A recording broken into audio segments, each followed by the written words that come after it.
નમસ્કાર, પ્રણામ, સ્વાગત છે તમારું અમારી YouTube channel vastu tips Gujarati પર। મિત્રો, ઘણા લોકોના જીવનમાં વાસ્તુ દોષ સર્જાય છે, તેને કારણે તેમને ઘણી બધી સમસ્યાઓનો સામનો તો કરવો પડે છે, સાથે સાથે તેમના પરિવારજનોને પણ તે સમસ્યાઓનો સામનો કરવો પડી શકે છે અને તેમના જીવનમાં પૈસા સંબંધિત સમસ્યાઓ પણ વધવા લાગે છે અને ઘરમાં દેવી દેવતાઓ અને ભગવાન નિવાસ નથી કરતા। વાસ્તુ સંબંધિત સમસ્યાઓને કારણે ઘરના સભ્યોના મગજ સ્થિર નથી રહેતા અને આખા ઘરમાં તણાવ રહે છે, તેને કારણે તમારા ઘરની પ્રગતિ થવાને બદલે પ્રગતિ નથી થતી અને ઘરમાંથી સકારાત્મક ઉર્જા જે પહેલેથી હોય છે તે પણ નથી રહેતી અને તેની જગ્યાએ નકારાત્મક ઉર્જા આવી જાય છે। તો આ વાસ્તુ દોષનું નિવારણ કેવી રીતે લાવી શકાય અને જો તમે પણ આવી ભૂલો કરતા હોય તો તમે પણ સાવચેત થઈ જજો। તો આ વિડીયોમાં હું તમને વાસ્તુ દોષ નિવારણ લાવવાના એવા 25 ઉપાયો જણાવવાનો છું, જે તમે અપનાવીને વાસ્તુ દોષને દૂર કરી શકો છો અને તમારા જીવનમાં તમે પ્રગતિ કરી શકો છો અને વાસ્તુ દોષનું નિવારણ પણ લાવી શકો છો। તો ચાલો તે માહિતી શરૂ કરીએ તે પહેલા અમારી ચેનલ પર જે લોકો પહેલીવાર આવ્યા હોય તેઓ ચેનલને સબસ્ક્રાઇબ કરી લેજો અને સાચી શ્રદ્ધાથી કોમેન્ટ બોક્સમાં જય શ્રી કૃષ્ણ અવશ્ય લખજો। વિડીયોને લાઈક અને તમારા મિત્રો સાથે શેર કરજો। તો ચાલો એવા કેટલાય ઉપાયો વિશે જાણી લઈએ કે જેને કારણે તમે તમારા જીવનમાંથી વાસ્તુ દોષનું નિવારણ લાવી શકો છો। તો આપણે પહેલા ઉપાય વિશે વાત કરીએ તો વાસ્તુ વિજ્ઞાન અનુસાર ઘરમાં કોઈ પણ પ્રકારના વાસ્તુ દોષને દૂર કરવા માટે ઘરની છત ઉપર ઉત્તર પૂર્વ દિશામાં 5 તુલસીના છોડ લગાવવા જોઈએ, જેને કારણે વાસ્તુ દોષનું નિવારણ થઈ જશે અને સાથે સાથે તુલસીજીના પણ આશીર્વાદ પ્રાપ્ત થશે અને જો તુલસી માતાના આશીર્વાદ પ્રાપ્ત થઈ ગયા તો ધન કમાવાના તમને અનેક રસ્તાઓ પણ જડી જશે। જો તમને કાર્ય કરવામાં મુશ્કેલી અનુભવતા હોય તો ઉત્તર દિશામાં ઓછામાં ઓછો 1 તુલસીનો છોડ વાવો, તેનાથી ઘરમાં આવતી નકારાત્મક અસરો ઓછી થાય છે અને સકારાત્મક અસરો જોવા મળે છે, તેને કારણે તમારા કાર્યમાં તમને સફળતા અવશ્ય મળે છે। વાસ્તુ વિજ્ઞાનમાં કહેવાયું છે કે બહારથી ઘરમાં આવતા લોકો નેગેટિવ એનર્જી લઈને આવે છે। જે લોકોના ઘરના મુખ્ય દ્વાર પર તુલસીનો છોડ જોવા મળે છે, જે લોકોના મુખ્ય દ્વાર પર તુલસીનો છોડ હોય છે તો આવી નકારાત્મક ઉર્જા તેમના ઘરમાં પ્રવેશ નથી કરી શકતી। વાસ્તુ વિજ્ઞાન અનુસાર ઘોડાનું ચિત્ર ખૂબ જ શુભ હોય છે, પરંતુ એ વાતનું તમારે ખાસ ધ્યાન રાખવું જોઈએ કે તમે જે તસવીર ઘરે લઈને આવી રહ્યા છો તેમાં એક નહીં પરંતુ 7 ઘોડા હોવા જોઈએ। જો સૂર્ય ભગવાન 7 ઘોડાવાળા રથ પર સવાર હોય તો આ ચિત્ર વધુ શુભ છે। આ ચિત્રમાં રાખવાથી હંમેશા શુભ ફળની પ્રાપ્તિ થશે અને સારા સમાચારો મળ્યા કરે છે અને સૂર્યદેવના આશીર્વાદ પણ પ્રાપ્ત થાય છે।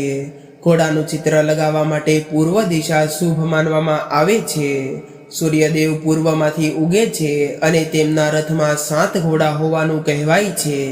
એવું માનવામાં આવે છે કે આવા ચિત્રો ઘરમાં સકારાત્મક ઉર્જા લાવે છે, જે લોકોને સ્વસ્થ અને ઉર્જાવાન રાખે છે। આવા ચિત્રોને પ્રગતિ અને સફળતાનું પ્રતીક પણ માનવામાં આવે છે અને જે ઘરમાં આવા ચિત્રો હોય છે તે ઘરમાં કોઈ પણ વ્યક્તિને સફળ થતા કોઈ રોકી નથી શકતું। દરેક વ્યક્તિ ધ્યાન રાખે છે કે ગેસ્ટ રૂમ સુંદર હોય, તમે પણ તેની કાળજી લેતા હશો, પરંતુ તમે તે નથી ઈચ્છતા કે ગેસ્ટ રૂમ માત્ર સુંદર હોય અને તમારી નકારાત્મક ઉર્જાને કારણે નુકસાન થાય।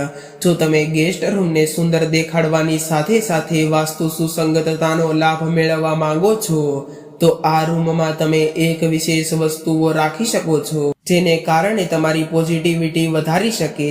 તે માટે ગેસ્ટ રૂમમાં ભગવાન શ્રી કૃષ્ણની બાળપણની પ્રવૃત્તિનું ચિત્ર અને તમારા ગુરુ અથવા તો કોઈ મહાન પુરુષ કે જેનાથી તમને પ્રેરણા મળે છે તેનું ચિત્ર મૂકવું જોઈએ। આવા ચિત્રો રાખવાથી માત્ર તમને સકારાત્મક ઉર્જા જ નથી મળતી, પરંતુ સાથે સાથે ભગવાન શ્રી કૃષ્ણના આશીર્વાદ પણ પ્રાપ્ત થાય છે અને ઘરના લોકોમાં તણાવ અને ઝઘડાઓ જે હોય છે તે પણ પ્રમાણમાં ખૂબ જ ઓછા થવા લાગે છે. શાસ્ત્રોમાં હવન કાર્યને શુભ અને કલ્યાણકારી માનવામાં આવે છે.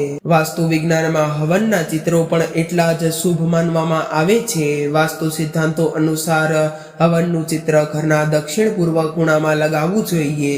પરંતુ જો તમારા ઘરનો બેડરૂમ દક્ષિણ પૂર્વ દિશામાં હોય તો આ ચિત્રની જગ્યાએ તમે સમુદ્રનું ચિત્ર લગાવી શકો છો.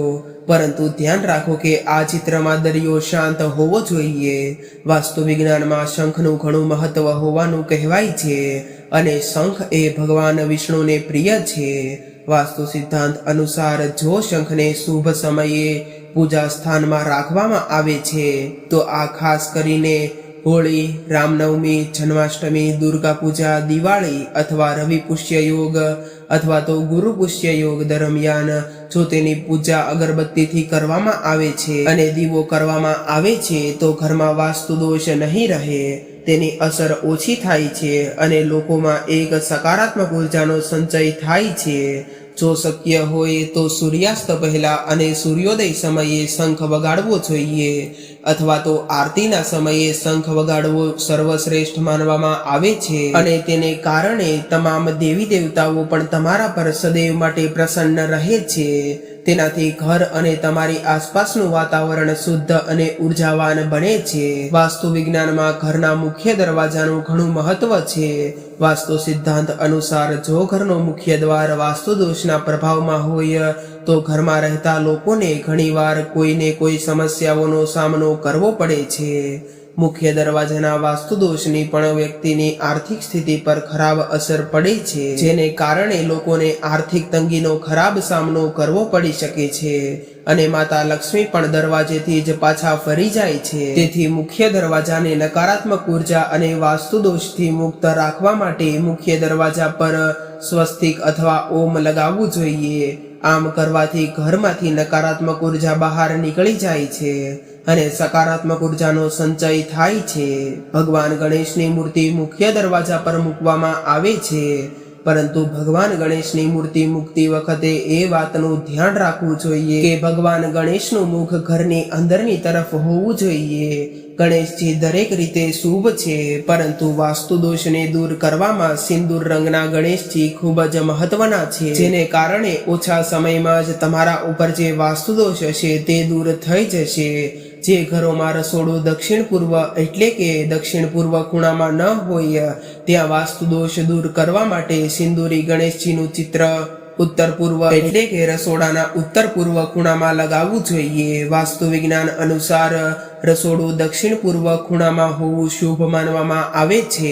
તેને કારણે માતા અન્નપૂર્ણા તમારા ઘરમાં સદૈવ વાસ કરે છે અને અનાજની અછત પણ નથી સર્જાતી. આનાથી ઘરમાં રહેતા લોકોના સ્વાસ્થ્ય પર, ખાસ કરીને મહિલાઓના સ્વાસ્થ્ય પર વિપરીત અસર પડે છે. જો રસોડું વાસ્તુ અને પ્રતિકૂળ હોય તો ભોજન અને ધનની પણ ખોટ નથી થતી. રસોડાનું વાસ્તુ સુધારવા માટે પણ દેવી અન્નપૂર્ણાનું ચિત્ર ફાયદાકારક માનવામાં આવે છે. આમ કરવું શુભ માનવામાં પણ આવે છે. જો તમે ઈચ્છો તો સિંદૂરી ગણેશજીની સાથે માતા અન્નપૂર્ણાની તસવીર પણ લગાવી શકો છો. ઘણા લોકો તેમના ઘરોમાં પાણીના ફુવારા લગાવે છે અથવા તો તેમના ઘરની દિવાલો પર તેમના ચિત્રો લગાવે છે. તો વાસ્તુ વિજ્ઞાન કહે છે કે આવા ચિત્રોને તમે ઘરમાં હાજર હોવું ઘરમાં ખર્ચા વધારે છે. આ એટલા માટે છે કારણ કે આ પ્રકારની વસ્તુ ગતિશીલતા ધરાવે છે. નાણાકીય બાબતોમાં જેટલી સ્થિરતા હશે તેટલી તમારી સમૃદ્ધિ માટે સારું રહેશે. તેને કારણે તમને ધન સંબંધિત સમસ્યાઓ પણ ઓછી થવા લાગે છે. તે માટે પાણીવાળું ચિત્ર અથવા તો પાણીના ફુવારા ઘરમાં ન લગાવવા જોઈએ. દિનચર્યામાં કેટલી નાની નાની વસ્તુઓ હોય છે, જો તમે તેના પર ધ્યાન આપો તો દેવી લક્ષ્મી તમારા પર કૃપા કરી શકે છે. આ એવી વાતો છે જેને ધ્યાનમાં રાખવામાં આવે તો પૈસા સંબંધિત દરેક પ્રકારની સમસ્યાઓ દૂર થઈ જાય છે. જો ઘરમાં પૈસા નથી બચ્યા અને કોઈ સભ્ય લાંબા સમયથી બીમાર છે અને પૈસા બીમારીમાં ખર્ચ થઈ રહ્યા છે તો સમજી લેવું કે કોઈને કોઈ દોષ તમને પરેશાન કરી રહ્યો છે, પરંતુ આ સમસ્યાઓથી બચવા માટે તમારે કોઈ ખાસ ઉપાય કરવાની જરૂર નથી. તમારે ફક્ત તમારી દિનચર્યા સાથે જોડાયેલી નાની નાની બાબતોનું ધ્યાન રાખવું જોઈએ. જો તમે તેમાં થોડો ફેરફાર કરશો તો દેવી લક્ષ્મી ચોક્કસપણે તમારા પર કૃપા વરસાવશે. આ વાતોનું ખાસ ધ્યાન રાખો. રાત્રે વાસણો ક્યારેય સાફ કર્યા વગર ન રાખો. ઘરને સાફ કરતી વખતે પાણીમાં સાંધી મીઠું અથવા તો રોક મીઠું નાખો. સૂતી વખતે ઓશિકું પૂર્વ કે દક્ષિણ તરફ રાખવાથી ધન અને ઉંમર વધે છે. ભોજન કરતી વખતે પૂર્વ તરફ મુખ રાખીને આયુષ્ય પ્રાપ્ત થાય છે અને ઉત્તર તરફ મુખ રાખીને ભોજન કરવાથી ધનની પ્રાપ્તિ થાય છે. ઘરના દક્ષિણ પૂર્વ ખૂણામાં સિક્કાવાળી ધાતુની વાટકી રાખો અને તેમાં પૈસા ગણતી વખતે રસ્તા પર પડેલા અથવા તો પડી ગયેલા સિક્કા મૂકો. આમ કરવાથી ઘરમાં અચાનક ધનનો પ્રભાવ આવશે. ઘરની ખુલ્લી જગ્યાએ સાવરણી અને કચડો ન રાખો. ખાસ કરીને ડાઇનિંગ રૂમમાં સાવરણી ન રાખવી જોઈએ. આનાથી ધનહાનિ થાય છે. દરરોજ સૂર્યાસ્ત પછી તુલસીના છોડ પર દીવો પ્રગટાવો. તેને કારણે તમામ દેવી દેવતાઓ તમારા પર પ્રસન્ન રહેશે. વાસ્તુ દોષ ગરીબીનું કારક છે.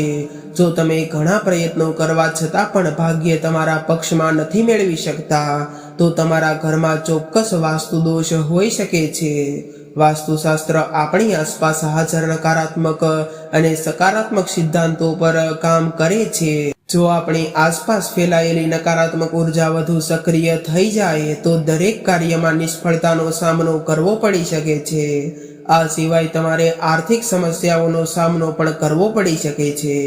વાસ્તુશાસ્ત્ર અને જ્યોતિષશાસ્ત્ર અનુસાર ઘરમાં ક્યારેય પણ પાણીનો બગાડ કરવો ન જોઈએ, કારણ કે તેને અશુભ માનવામાં આવે છે. જો કોઈ વ્યક્તિના ઘરનો નળ ટપકતો હોય, દિવાલો પર ભીનાશ રહેતી હોય, ઘરમાં ઘણી જગ્યાએ તે હંમેશા ભીનું રહેતું હોય, ઘરની આજુબાજુ ગંદુ પાણી એકઠું થતું હોય, તો આ બધી બાબતો સૂચવે છે કે તમારા ઘરમાં આર્થિક સંકટ છે.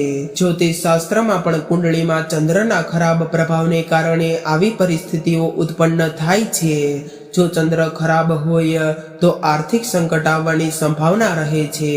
પાણી અને ચંદ્ર વચ્ચે સીધો સંબંધ છે. તેથી ઘરમાં પાણીનો બગાડ કરવાથી ચંદ્રની અશુભ અસર વધે છે. આ પ્રકારના સંજોગો તમારા પરિવારો માટે ચોક્કસપણે અશુભ છે.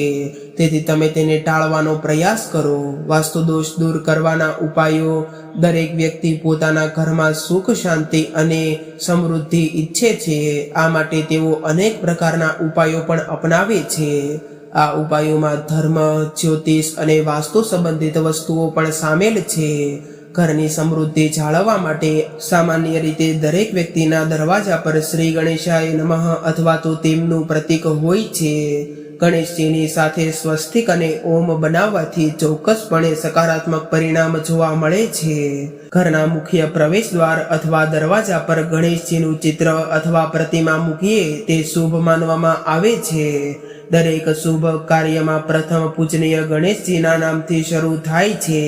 તેથી મુખ્ય દ્વાર પર ભગવાન ગણેશની હાજરી પરિવાર માટે શુભ ફળ આપે છે. વાસ્તુ અનુસાર ગણેશજીને દરવાજાની વચ્ચે ઉપરની તરફ રાખવા જોઈએ. તેની સાથે જ દરરોજ દરવાજા પર ગણેશજીને સિંદૂર ચડાવો અને ગણેશજીની જમણી બાજુ સ્વસ્તિક અને ડાબી બાજુએ ઓમ પ્રતીક બનાવો.